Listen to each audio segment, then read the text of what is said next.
말씀은 시편 19편입니다. 제가 성경 구약 성경 815쪽에 있습니다. 시편 19편 1절로부터 14절. 성경책 있으시죠? 예, 없으시면 옆에 분하고 같이 보시면 좋을 것 같고요. 우리 같이 한 목소리로 봉독하도록 하겠습니다. 다 김장용 청년 찾으셨죠?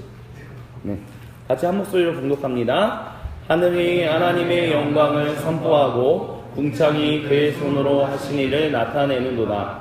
날은 날에게 말하고 밤은 밤에게 지식을 전하니 언어도 없고 말씀도 없으며 들리는 소리도 없으나 그의 소리가 온 땅에 통하고 그의 말씀이 세상 끝까지 이르도다.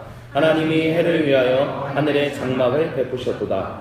해는 그의 신방에서 나오는 신랑과 같고 그의 길을 달리기 기뻐하는 장사 같아서 하늘 이끝에서 나와서 하늘 저끝까지 운행하며 그의 열기에서 피할 자가 없도다. 여호와의 율법은 완전하여 영혼을 성성시키며 여호와의 증거는 확실하여 무던한 자를 지혜롭게 하며 여호와의 교훈은 정직하여 마음을 기쁘게 하고 여호와의 계명은 순결하여 눈을 밝게 하시도다. 여호와를 경외하는 도는 정결하여 영원까지 이르고 여호와의 법도 진실하여 다 의로우니 금 곧 많은 승문보다 더 사모할 것이며 꿀과 송이꿀보다 더 달도다. 또 주의 종이 이것으로 경고를 받고 이것을 지킴으로 상이 크니이다. 자기 허물을 능히 깨달을 자 누구리요. 나를 숨은 허물에서 벗어나게 하소서. 또 주의 종에게 고의로 죄를 짓지 말게 하사 그 죄가 나를 주장하지 못하게 하소서. 그리하면 내가 정직하여 큰 죄가에서 벗어나겠나이다. 나의 반석이시오 나의 구속자이신 여호와여, 내 입의 말과 마음의 묵상이 주님 앞에 연락되기를 원하나이다. 아멘. 예, 우리가 그동안 나누던 이제 갈라디아에서 좀 벗어나서 자연을 맛보면서 같이 예배를 드리고 싶었으나 아쉽게도 비가 오는 관계로 여기서 우리가 예배를 드리게 됐습니다. 하지만 우리가 야외 예배에 와 있다라는 느낌으로 좀 한번 생각하면서 예배를 좀 드렸으면 좋겠어요. 비가 오는 거에 우리한테는 좀 아쉬운 부분이긴 하지만 우리나라한테는 정말 필요한 일이잖아. 지금 너무나 가뭄이 심한데 비가 올 수 있었다는 것만으로도 참 감사한 일인 것 같아요. 이렇게 날씨를 보면, 자연을 보면 하나님을 찬양하게 되는 것 같습니다. 어떠세요? 하나님을 좀 찬양하게 되시나요? 저는 자연을 볼 때 참 하나님을 찬양하게 돼요. 물론 어떤 분들은 그런 얘기를 하기도 해요. 에이, 자연을 보면 무슨 하나님을 찬양하게 돼. 자연은 오히려 하나님이 없는 것을 증명해줘. 뭐 이렇게 얘기하는 사람들도 있어요. 그래서 무신론자들이라든지 아니 하나님 믿지 않는 사람들이라든지 아니면 이 세상에 수많은 신들이 있다고 생각하는 사람들은 에이, 무슨 자연이 무슨 하나님을 어떻게 찬양하는 것을 보여줘. 이렇게 생각하는 사람들이 있어요. 근데 우리가 조금만 생각해 보면 우리가 아주 생각하기 여하에 따라서 자연은 정말 하나님을 찬양하는 가장 아름다운 것들을 가지고 있다라고 얘기할 수 있어요. 예를 들면 한번 지구를 한번 생각해 봤으면 좋겠어요. 여러분, 우주가 얼마나 넓나요? 말로 닿을 수 없을 정도로 굉장히 넓어요. 일단 우리 지구가 있는 은하계만 놓고 봤을 때도 얼마라고 하죠? 10억 광년? 이 정도 걸린다고 하고, 그런 은하계들이 합하면 셀 수 없는 정말 큰. 그래서 어떤 사람들은 하나님을 믿지 않는 사람들은 이렇게 얘기하기도 해요. 봐봐, 야, 지구에 어떻게 이 넓고 넓은 이 큰 지구 안에, 우주 안에 어떻게 우리만 있겠어? 공간 낭비 아니야? 하나님이 인간만 창조했겠어? 에이, 그런 말도 안 돼. 이 우주에 얼마나 다양한 생명체가 있겠어? 이 우주는 하나님이 무슨 사람만을 사랑하시고 지구만을 사랑하시고 이런 얘기? 에이, 그런 거 증명하지 않아. 이렇게 얘기하는 사람들도 있어요. 제 친구가 그랬었어요. 근데 그 친구한테 뭐라고 대답해 줄지 하다가 어느 날 어떤 글을 읽었는데 너무나 가슴에 감명 깊게 얻었던 게 뭐냐면 그런 얘기가 실려 있었던 거예요. 뭐였냐면, 여러분, 지금의 지구가 될 수 있었던 거, 그러니까 우리가 이렇게 살 수 있는 지구가 될 수 있었던 거는 태양과 지구의 간의 거리가 정확하게 이 거리를 유지하고 있기 때문에 지구가 지구될 수 있는, 생명이 살 수 있는 행성이 됐다라고 얘기를 하더라고요.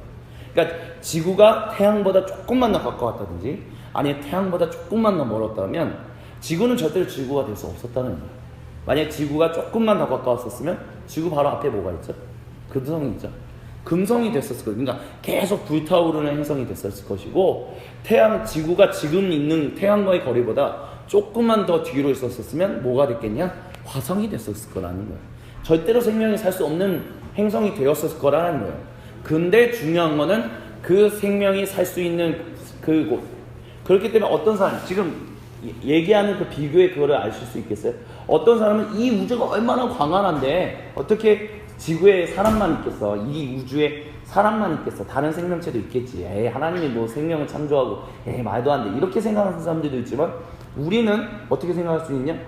태양과 지구와의 관계가 정확하게 이 거리를 유지하고 흐트러지지 않기 때문에, 또 지구의 어떤 기위가 정확하게 그 45도를 유지하고 있기 때문에 생명이 유지되고, 이 모든 것은 자연이, 그러니까 저절로 그러한 것이 아니라 하나님이 우리에게 베푸신 선물이다라고 얘기할 수 있다라는 거예요. 그러니까 바라보는 관점에 따라서 이제 뭐 생명이 없다, 하나님이 없다라고 얘기할 수도 있지만 하나님이 있다라고 얘기할 수 있다는 거죠. 그렇게 우리가 믿음의 눈으로 보면, 우리가 하나님이 이 세상을 사랑하시고 우리를 사랑하시고 창조하시고 구원하시고 이 모든 것들을 아름답다 하셨다는 것을 우리가 믿음의 눈으로 바라보면, 지금 우리가 바라보는 모든 자연은 하나님의 아름다움을 찬송하고 있다. 우리가 바라보는 그 자연, 그리고 그냥 자연뿐만이 아니라 우리가 만들고 창조하는 모든 것들도 하나님은 아름답다라고 얘기할 수 있다는 거죠. 여러분은 보시면서 혹시 건물을 보면서 아름답다라고 생각하신 적 있나요? 뭐 없으실 수도 있고 있으실 수도 있을 것 같아요. 근데 저는 건물을 볼 때마다 아름답다라고 느낄 때가 많아요. 왜냐?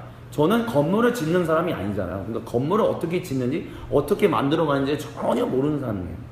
근데 그 건물을 만드는 사람들이 어떻게 그런 지혜가 있어서, 어떻게 그런 능력이 있어서 저런 건물들을 만들어내지, 어떻게 그런 대교를 만들어내지.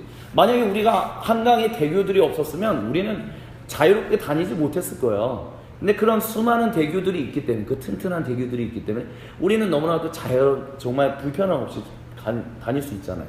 그런 거, 야, 어떻게 이런 아름다운 지혜가 거기 있지? 그렇게 우리가 창조한, 우리가 만들어내는 것들 속에서도 우리는 하나님의 아름다움을 볼 수 있다라는 거예요.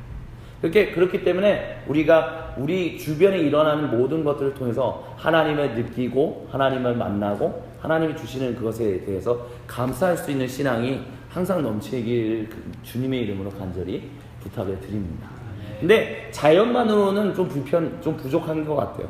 특별히 오늘 시편 19편에 보면 1절로부터 6절은 하나님의 그 찬양을 자연이 찬양한다라고 얘기하는 것이 막 나오는데, 그 뒤에는 7절에는 갑자기 생뚱맞게 여호와의 율법이라는 얘기를 하고 있어요.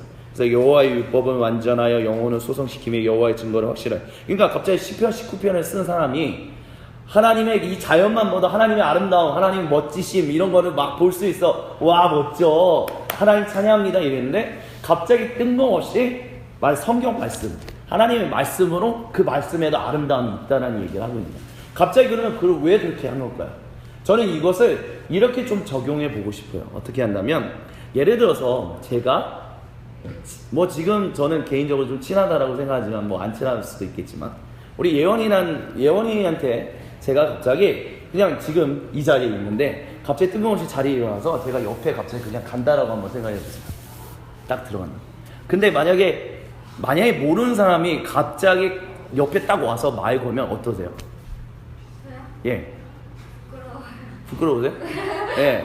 어떤 사람들은 예를 들어서 친하지 않은데 이렇게 가까이 가는 거에 대해서 별로 부담이 없는 사람이 있어요. 부담스러워하시는. 근데 사람 성격에 따라서 부담스러워하는 사람도 있고 부담스러워하지 않는 사람도 있어요. 근데 저는 개인적으로 부담스러워하는 사람이에요. 왜냐? 아직 인간관계가 어느 정도 되지 않았기 때문에, 그 어느 정도 인간관계가 회복돼야 이제 그 바운더리라고 하잖아요. 그게 오픈이 되잖아요. 그러니까 너무 친하지 않은데 갑자기 다가오면 부담스럽게 느껴지는 거예요. 그래서 이제 어느 정도 인간관계를 하면 이제 그 거리를 조금씩 두기 시작하는 거죠. 그렇기 때문에 그러면 그런 공간, 그냥 거리상인데 그냥 가까이 가고 멀리 가고 그렇게 큰 차이가 아닌데, 우리의 심리적인 것에 따라서 가까이 오면 부담스럽기도 하고 가까이 오면 부담스럽지 않을 수도 있고 그렇다는 거예요. 그러면 우리가 부담스럽지 않으려면 어떻게 해야겠어요? 내가 가까이 가는 것이 전혀 부담스럽지 않으려면 어떻게 해야겠어요? 친해져야겠죠. 그럼 친해지려면 어떻게 해야겠어요? 그 사람을 알아야 하잖아요. 그럼 그 사람을 알아야 그 사람과 친해지고 그 사람과 대화하면서 인간관계가 형성되고 그러면서 어떤 그런 성숙한 관계들이 형성돼서 부담이 없어지는 거죠. 그럼 어떻게 해야 하냐? 결국에는 그 사람의 이야기를 알아요. 이 사람이 어떠한 사람인지. 자꾸 아영이만 지금 제목해서 그러는데 이 사람이 어떠한 사람이지. 어떠한 사람이고 어떠한 생각을 가지고 있고 어떠한 삶을 살았고 이런 것을 알아야만 알 수 있다는 거예요. 근데 그 사람의 그 성품이나 인격이나 기질이나 이런 것을 알려면 어떻게 해야 돼? 그 사람의 이야기를 들어야죠. 그런 거예요. 저는 그렇게 얘기하고 싶어요. 7절로부터 이어지는 얘기. 하나님이 자연이 하나님의 아름다움을 찬양하고 하나님이 누구인지를 드러내요.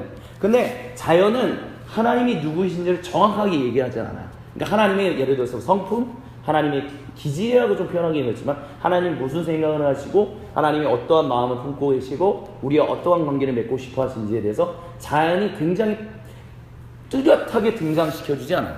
어느 정도는 보여주지만 완벽하게 드러내주지 않는다는 거예요. 그러니까 자연은 일종의 겉모습이라고 생각할 수도 있어요. 그냥 인간관계의 권하영과 내가 이제 자꾸 해서 미안해요. 옆에 있어서 그래요. 자, 그냥 이렇게 그냥 겉모습처럼 친한 건 이렇게 있는 것처럼 자연이라는 거는 그런 거라는 거예요. 근데 진실로 친해지려면 진실로 관계를 맺으려면 어떻게 하냐? 그 사람의 이야기를 들어야 하는 것처럼 우리가 하나님의 이야기를 들어야 한다는 거예요. 그러면 하나님이 누구이신지 알려면 그 하나님의 이야기를 들어야 하는데 그럼 어떻게 하냐? 하나님의 말씀을 읽어야 한다는 거죠. 하나님의 말씀을 알아야 한다는 거죠.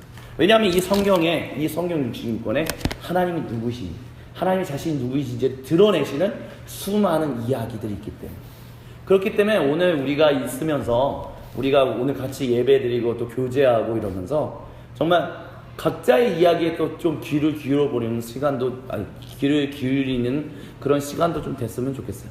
그래서 좀 서로가 또 서로를 좀 더 잘 알아가고 또 하나님 그 안에 함께 하시는 또 각 사람의 함께 하시는 그 하나님의 이야기도 같이 좀 듣고 그러면서 궁극적으로 나와 옆에 사람 그리고 우리 모두와 함께 하시는 하나님의 이야기를 들으면서 그 하나님을 더 잘 알고 그래서 하나님을 더 잘 사랑하고 하나님과 더 관계 맺는 그런 귀한 하루가 되었으면 정말 진심으로 좋겠습니다. 같이 기도하시겠습니다.